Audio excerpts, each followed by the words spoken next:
وقت بخیر و خوش برگشتید به چنل خودتون. من حنا هستم، تاروت ریدر شما و با فال احساسی او و شما از کارت های تاروت در خدمت شما عزیزان هستم.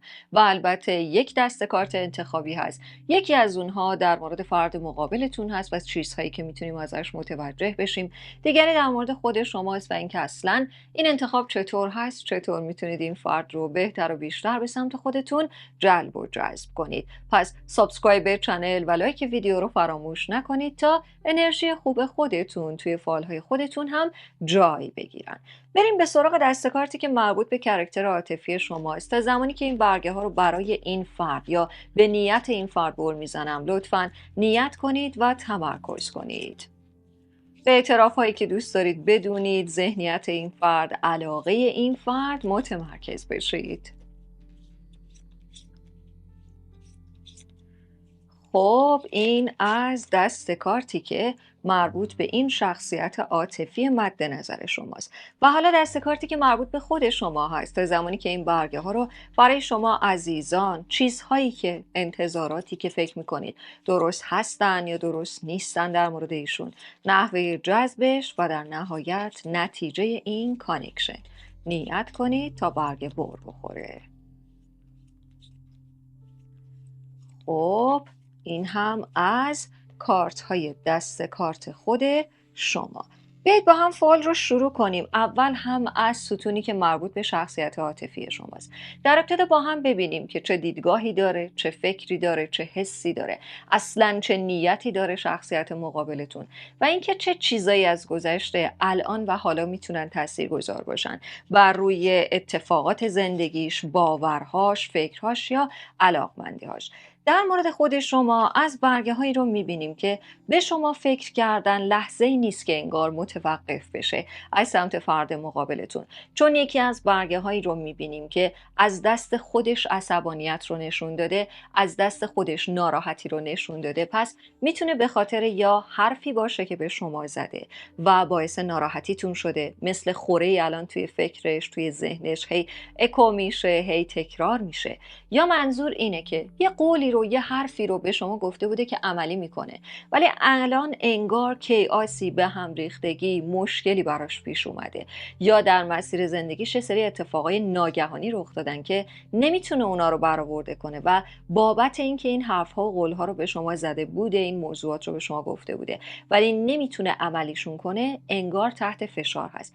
پس به شما فکر میکنه ولی عصبانی میشه از خودش زمانی که به شما فکر میکنه، ذهنیتش به هم میریزه زمانی که درگیر فکری شما میشه. به لحاظ عاطفی علاقه رو میبینیم، احساس رو میبینیم، حساسیت رو میبینیم، حسادت رو میبینیم. منظور این هست که اگر شخصیت عاطفیتون کسی هست که مثلا راجع به دوستان شما، راجع به اطرافیان و نزدیکان شما همیشه میگه که مطمئنی به فلانی، کجا داری میری، کجا داری میاد، بدونید واقعا از سر علاقه هست، یعنی از سر دوست داشتن هست. یک احساس مثبتی رو میبینیم که ولی به دنبال مالک شدن هست در این رابطه. یه موقع‌های این نوع احساسات خطرناک هستن. چرا؟ چون آدما توی رابطه نباید مالک هم باشن، باید عاشق هم باشن، ولی فرد مقابلتون دوست داره مالک بشه و شاید به خاطر همین ازش یه سری حرفا و کارها رو میشنوید که انگار خیلی زیادی مغروره، بسیار آدم مقاومیه، راحت کوتاه نمیاد سر حرفش، همش مقابله به مثل میکنه، همش یه سری کارا رو میکنه که شما به خودتون میگید این اصلا منو دوست نداره. چرا؟ علاقه هست ولی این آدم به خاطر اینکه ترس از دست دادن رو داره در مورد ارتباط با شما، انگار تصور میکنه که اگر اینطوری محکم نگیره، صفر نگیره یا بخواد مثلا خیلی دوستانه و صمیمیتر با شما برخورد کنه، ممکنه ارتباط با شما رو از دست بده. برای همین هست که این برگه نشون داده علایق بله وجود دارن، دوست داشتن هست، حساسیت هست، ولی اون اعتمادی که باید رو برای موندن تو این ارتباط یا ندیدن، یا اینکه در مورد شک دارن. یه موضوع دیگه هست، چون خودش عصبانی از خودش، شاید اعتمادی رو شکسته ولی خیلی خودخوری داره و دوست داره که اون رو جبران کنه.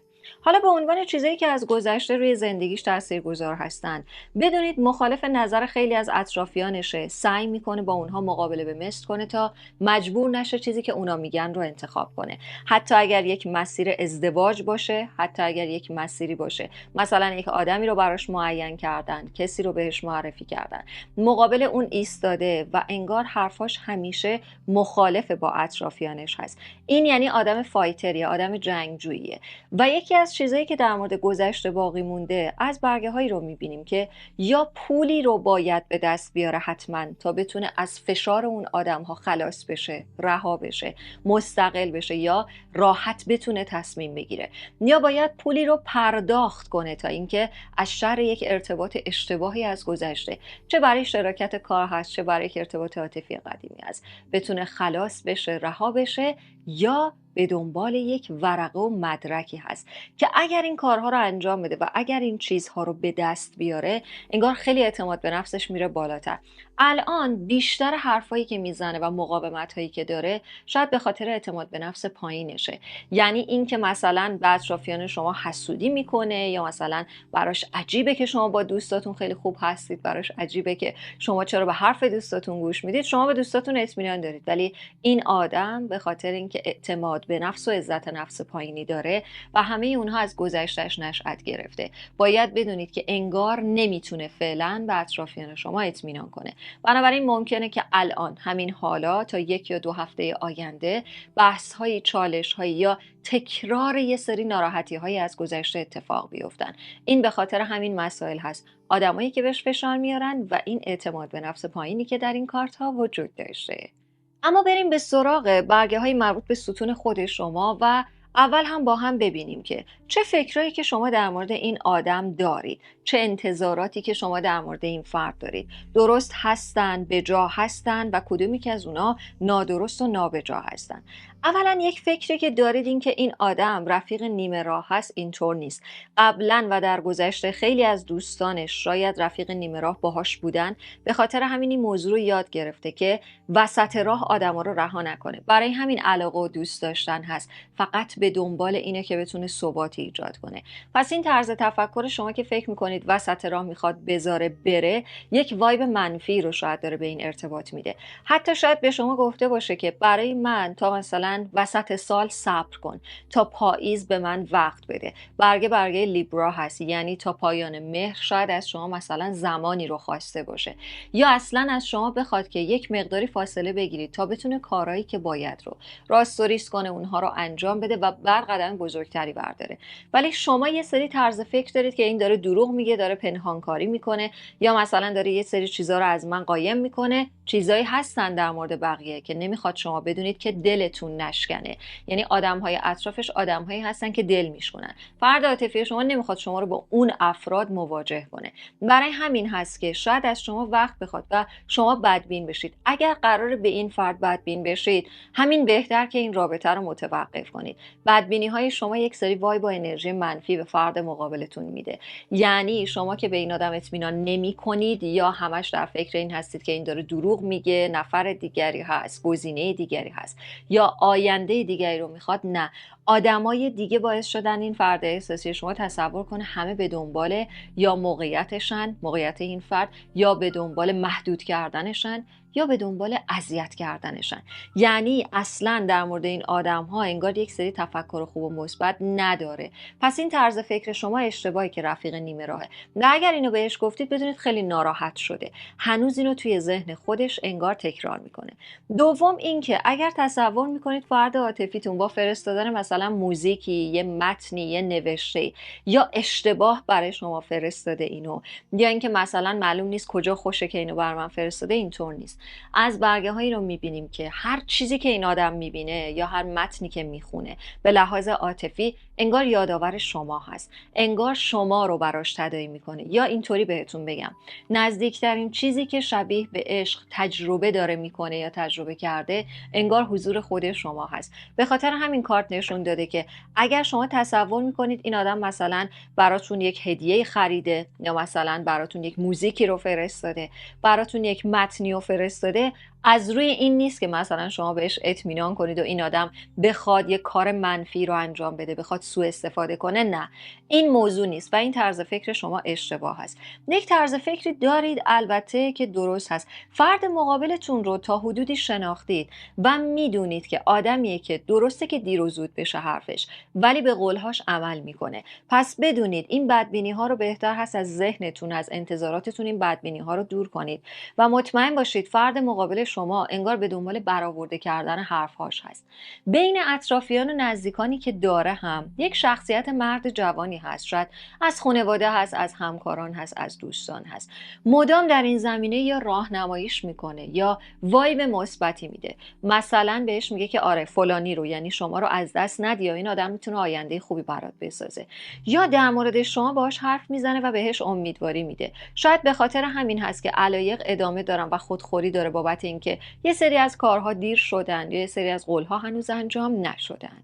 و یک مسئله دیگه که شما راجبش درست فکر میکنید این هست که در مورد کارش جدیت داره. بله، مثلا راجب کارش و خواسته های فردیش جدیت داره، ولی نه برای اینکه خودش به یه جایی برسه، بلکه بتونه به شما برسه و بتونه از قلب شما، از دل شما یک ناراحتی رو، یک ناامیدی رو خارج کنه. یعنی انگار تمام هم و غم این آدم برخلاف چیزهایی که در فکر شما هست اینه که از دلتون در بیاره. فکرتون درست هست که یک آدم بسیار خوبی درون این کاراکتر لجباز وجود داره. این طرز فکرتون درسته و میخواد این رو هم به شما ثابت کنه و اینکه اگر شما صبوری داشته باشید و به این آدم وقت بدید میتونه خیلی چیزا رو تغییر بده در برگه هست. اینکه شما تایم و زمانی که این آدم میخواد رو براش ایجاد کنید، یعنی باعث این نشید که این آدم هول بشه، عجله کنه یا به خودش بگه که خب من دیگه نمیتونم در این راه باشم و دیسپوینت و ناامید بشه. پس خیلی از چیزها در این ارتباط ممکنه به برخوردهای شما بستگی داشته باشه. بریم به سراغ ستون خود کاراکتر عاطفیتون. با هم ببینیم که چه اعتراف بازگو نشده ای داره، یعنی چه حرفی هست که هنوز به شما مطرح نکرده و بعد از اون با هم ببینیم که چه آرزویی داره، چه ویش، چه خواسته، چه حاجتی هست که این فرد هنوز نتونسته اون رو به دست بیاره. اول از همه به عنوان یک اعتراف دو مسئله رو میبینیم. یکی از اونها این هست که در مورد یکی از خواسته ها، آرزوهاتون با این فرد حرف زدید، این فرد رو ناراحت کردید. مثلا بهش گفتید که مقایسش کردید یا آدمها رو جلوش مقایسه کردید. یک مقداری فرد عاطفی شما رو انگار ناراحت کرده. پس یه اعترافی که در خصوص خود شما بهتون نگفته، شاید اوایل ارتباطتون و قبلا بوده، یا یک مقایسه‌ای کردید و این آدم بهش برخورده و انگار تصور کرده که خب اگر دیگران در ذهنش خیلی بهتر هستن پس من هرگز نمیتونم جای اون رو براش پر کنم. یا این موضوع دیگه هست، شما در مورد آینده‌ای که میخواید و به دنبالش هستید یا استانداردهایی که به خصوص برای ازدواج به دنبالش هستید، یه سری حرف‌ها رو بازگو کردید، مسائل رو مطرح کردید و این آدم ترسیده. از چی ترسیده؟ از اینکه نتونه اصلا اونها رو برای شما برآورده کنه. حتی شاید شما اینها رو گفتید در حد یک فانتزی شما بوده، ولی اعتراف مطرح نشده همین هست. فرد عاطفی شما بابت حرف‌هایی که شما زدید یک مقداری همیشه میترسه. طرز تفکرش اینه، اعترافش اینه که شما راحت برید به سمت نفر دیگری، با اون باشید و با اون بمونید و این آدم رو فراموش کنید. از اینکه فراموش بشه انگار یک فوبیایی براش وجود داره. یه اعتراف بازگو نشده در مورد میزان علاقش رو میبینیم. میزان وابستگیش به شما هست. شاید در دعواها و بحث‌ها یا در صحبت‌هایی که چند وقت پیش داشتید مثلا بهتون گفته که نه من اصلا به تو احتیاجی ندارم و اصلا نیازی به این رابطه ندارم و خودم تنها باشم راحت‌ترم و این یه دروغی بوده که گفته. در ازای اعترافی رو میبینیم که در مورد علایق فرد عاطفیتون هست، یعنی احساسات حقیقیش رو شاید اصلا با شما بازگو نکرده باشه، دوست داشتن واقعیش رو شاید به طور عمیق برای شما نگفته باشه و اون حرفش حقیقی نبوده. اینکه مثلا گفته که اگه ما از هم جدا شیم من خیلی زود فراموش میکنم و نمیدونم من به کسی احتیاج ندارم و شاید به خاطر همین الان خودخوری هم داره، ولی بدونید در مورد علایق و دوست داشتنش یک چیزی رو حقیقی رو نگفته. یه موضوع دیگری هم یا به عنوان اعتراف هست یا به عنوان یک آرزو هست. دوست داره شما رو یا با یک اکیپی یا با یک سری از آدمی که براش خیلی مهم هستن، نه اون آدم‌هایی هایی که میرن توی مخش و اذیتش میکنن و بهش فشار میارن. نه، در ازا انگار دوست داره شما رو به یک سری از آدم نشون بده. شاید همون فردی که همش راجع به شما خوب حرف میزنه، چون میبینیم دوست داره که شما رو به این فرد مواجه کنه، با این فرد رو در رو کنه. پس یکی از آرمان‌ها و آرزوهاش، شاید یکی از حاجاتش اینه که یک فرصتی به وجود بیاد که من بتونم این مواجه شدنه رو، این رو در رو شدنه رو و این آشنا شدنه رو پیاده سازی کنم. به عنوان یک آرزوی بزرگتر هم میبینیم که کلا دوست داره از کنار آدم‌هایی که هست، از شغلی که توی اون هست، از فضا و فشاری که حتی شاید قانونی باشه، حتی شاید یک مشکل حقوقی و قضایی باشه، دوست داره از اون رها بشه و همون دوستش هم داره بهش کمک میکنه و بالاخره هم به اون خواستش میرسه.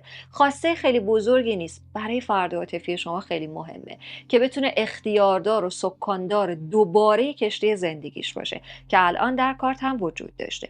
اما با هم بریم به سراغ ستونی که مربوط به خود شما هست. ببینیم که شما چطور میتونید این فرد رو بهتر و بیشتر به سمت خودتون جلب و جذب کنید. یعنی اگر دوست دارید این نگرانی‌هاش کنار بره، باید چه کارهایی رو انجام بدید. اول از همه از آدم‌هایی که اشتباه خودشون رو میپذیرن انگار خیلی خیلی خوشش میاد فرد عاطفی شما. حتی باعث میشه که این آدم به خودش بگه این انقدر اشتباه کوچیکی کرد یا حرفی رو زد که باعث ناراحتیش رو سریع عذرخواهی کرد، پس منم میتونم مثل اون باشم. این خیلی ویژگی خوبیه در مورد فرد عاطفی شما. یعنی انگار آماده برای تغییراته و این تغییرات رو خوب نشون داده و اصلش و بنیانش و بیسش از سمت شما میتونه باشه.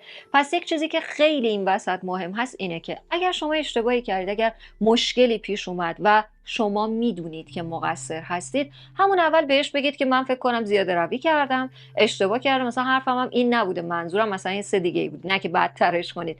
به این آدم بگید که پشیمان هستید، نادم هستید از کرده خودتون. این باعث میشه که خیلی اعتمادش به شما بیشتر بشه. از طرف دیگری یکی از برگه های کنار گذاشتن برخی از دوستان رو میبینیم.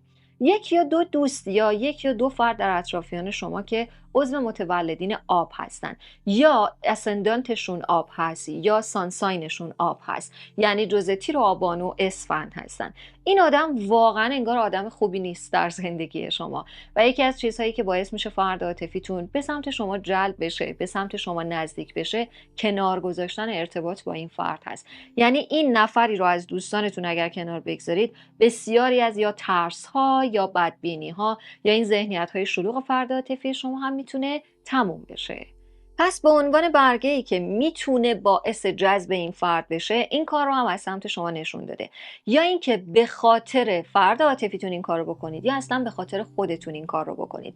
این آدمی که داریم راجبش حرف میزنیم خیلی قابل اطمینان نیست، خیلی قابل اتکا نیست. برای همین هست که این کارت نشون داده بهتر هست برخی از روابط رو کنار بگذارید. یه موضوع دیگری هم هست. از کارتایی رو میبینیم که انگار به شما پیشنهاد کرده سعی کنید در زندگی کاری این فرد بیشتر وارد بشید. اگر یک حرفه‌ای داره، اگر یه هنری داره، اگر مثلا یک بیزینسی رو راه انداخته یا اینکه اون رو داره، سعی کنید بیشتر باش ادغام بشید. مثلا کارت نشون داده که بهتر هست شما وقتی این آدم راجع به این موضوع کاری حرف میزنه نگید حوصله ندارم ول کن، راجع به کار انقدر حرف نزن. در ازا بهش بگید که چقدر جالب، چقدر جذاب که تو انقدر مسئولیت کارت رو میپذیری و برید داخلش، هم صحبت بشید باهاش، هم کلام بشید باهاش، درکش کنید. مثل آدمای دیگه نباشید که در ازای اینکه به حرفش گوش بدن، گوشاشون رو میبندن و مدام حرف خودشون رو میزنن. این درک کردن خیلی انگار مهم خواهد بود. فرد عاطفی شما رو خیلی میتونه تحت تاثیر قرار بده. پس حرف هایی که میزنه رو گوش بدید و به خاطر بسپارید. چون از برگه های ریزبینی هم هست و دقیق بودن هست، بدونید این مسئله مهم هست. از طرف دیگری باید بدونید یک مسافرت هم میتونه در این ارتباط تاثیرگذار باشه. یا منظور پیشنهاد سفر هست، یا رفتن و دیدار این فرد هست، یا چیزی که باعث در کنار هم بودن میشه و حالا هم در این کارت ها وجود داشته. اما بریم به سراغ بخش پایانی از ستون فرد عاطفی شما. با هم ببینیم که حالا که شما میخواید این آدم رو جلب و جذب کنید و برگه ها چیزای نسبتا خوبی رو نشون دادن، کمی احتیاج به فرصت دادن به ایشون است ولی کلا کارت های خوبی بودن، با هم ببینیم که اگر شما این کارا رو بکنید باعث جلب و جذب فرد احساسیتون میشید. مثلا باعث میشه که این آدم به شما نزدیک بشه یا اینکه اون نگرانی ها رو کنار بگذاره. جواب مثبت هست. اول از همه کارتی رو میبینیم که از یک شک و تردید بیرون میاد. یعنی در مورد این که همش میگه خب این آدم یعنی شما، فرد احساسی جدید اگه بیاد میذاره میره، این ذهنیت ها رو از فکرش خارج میکنه. خیلی راحت اطمینان کردن رو میبینیم. یعنی در ازای اینکه حس اینکه فکر میکنه مقایسه شده، متوجه میشه که انتخاب نامبر 1 شماره 1 شما هست. پس اولین کاری که میتونید برای این آدم بکنید این هست. وقتی که این آدم متوجه بشه که یا این ارتباط رفتنی نیست یا دور شدنی نیست، تلاش بیشتری میکنه. چه تلاشی میکنه؟ اول از همه یک گیفت و هدیه رو برای شما میبینیم. حتی ممکنه رینگ باشه، حلقه باشه، یعنی یک نشانه باشه برای شما که نشون بده که از اینجا به بعد انگار میخواد که به همراه شما باشه، انگار میخواد که در کنار شما قدم برداره. این مسئله رو در کارت میبینیم. دوم، تلاشی که انجام میده از اون جایی که بدش میاد فاصله میگیره. چون از برگه های مهاجرت هست، منظور از مهاجرت همیشه رفتن به کشور دیگه نیست. منظور از یک نقطه منفی هست که توش فداکاری بیش از حدی انجام داده، حالا اون رو کنار میگذاره و میره به سمت آینده بهتر، لایف استایل جدیدی، البته در کنار خود شما. پس جز انتخاب های فرد عاطفی شما اینه، از اون شرایطی که انقدر عذابش میده، چون مطمئن میشه شما رو داره، چون مطمئن میشه که شما قرار نیست جایی برید، به خاطر همین موضوع از اون محیط اشتباه هم فاصله میگیره.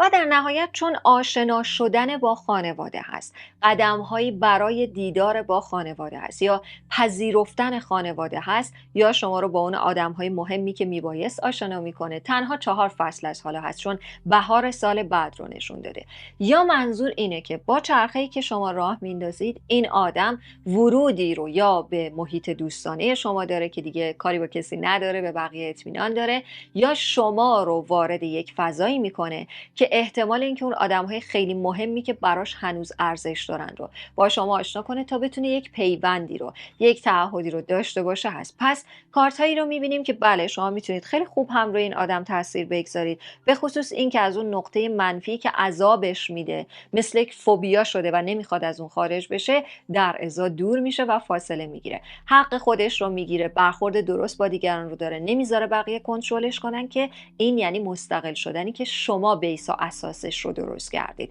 و این آدم آدمیه که این مسائل به هیچ وجه فراموشش نمیشه. و در نهایت با هم ببینیم در ستونی که مربوط به خود شما هست، آیا خود شما راضی خواهید بود مثلا از این صبری که میکنید، چون گفته شد باید فرصت بدید، باید این مسیر رو هموار کنید، خود شما آیا راضی میشید از حضور این فرد، احساس خوبی دارید، یا اینکه نه گزینه دیگری رو خواهید داشت؟ شما گزینه دیگری رو خواهید داشت ولی انگار اون گزینه دیگه نمیتونه شما رو به لحاظ عاطفی به اون حالت خوب و روشن برسونه. مثلا نمیتونه باعث بشه که احساس عشق رو داشته باشید. اگر به دنبال انتخاب عاطفی هستید، انگار فرد تازه وارد برای شما خیلی هم نمیتونه جذاب باشه، در حالی که قدرتمند هست، توانمند هست، ولی جذابیت عاشقانه رو نشون نداده. چه زمانی هست؟ در وعده زمانی 6 هست، 6 ماه یا 6 فصل از حالا. اما در مورد فرد عاطفیتون درسته که زمان بر هست، درسته که شاید شما مجبور بشید از یه سری از کارها یا از یه سری از افراد دور بشید، یا اینکه مثلا اشتباهات خودتون رو بپذیرید، چون از سمت خود شما هم تفکرات قوی رو دیدیم، این یعنی شما هم ممکنه فرد لجبازی باشید. به خاطر همین موضوع هست که درسته که خود شما احتیاج به زمان گذاشتن دارید، هم شما هم فرد عاطفیتون حقیقتاً باید تغییر کنید، تغییری که بتونه این رابطه رو بسازه. ولی در نهایت برگه ای رو میبینیم که نشون داده در مورد این ارتباط احساسی شما راضی هستید، احساس قدرت میکنید، احساس میکنید ارزشش رو داشته، زمانی که گذاشتید، حرفایی که شنیدید، حتی شاید همون دوستتون به شما بگه ولش کن بابا، یه آدم دیگه، یه فرد بهتر، یه گزینه بهتر، ولی باید بدونید این آدم این مسائل رو که حل کنه، تنها کسی که دیگه براش مهم خواهد بود و به صحبت‌های تنها کسی که گوش میده خود شما هستید. و بدین صورت میبینیم که در نهایت انگار رضایتمندی یا حس خوب از آن شما هست. در برگه های شما یه آدمی هست از گذشته، مثل یک رقیب قدیمیه. شاید شما خیلی نگرانش باشید، چون چند جا توی کارت ها اومد که نکنه بره با اون، نکنه برگرده به اون. برگشتن به اون آدم خودش یک ترس بزرگ برای فرد عاطفی شماست. یعنی تصور میکنه اگه به اون رابطه برگرده دیگه کلا همه چی رو از دست میده. پس بدونید اون آدمی که شما نگرانش هستید، همون فردی که الان دارید بهش فکر میکنید، یک رقیب نیست، در حالی که ذهنیت خود شما هست. بدونید یه موقعی اگه زیادی به یک سری از آدم‌ها به لحاظ فکری و انرژی بها بدید، شاید بیان و پررنگ بشن ها. پس بدونید این آدم رو از ذهنتون دور کنید، به عنوان یک رقیب حساب نمیشه. فرد عاطفی شما اصلا دوست نداره به نوعی با این فرد در ارتباط باشه. بدین صورت شامل تفاسیر برگه‌های فال عاطفی شما، او و شما از این کارت ها بوده.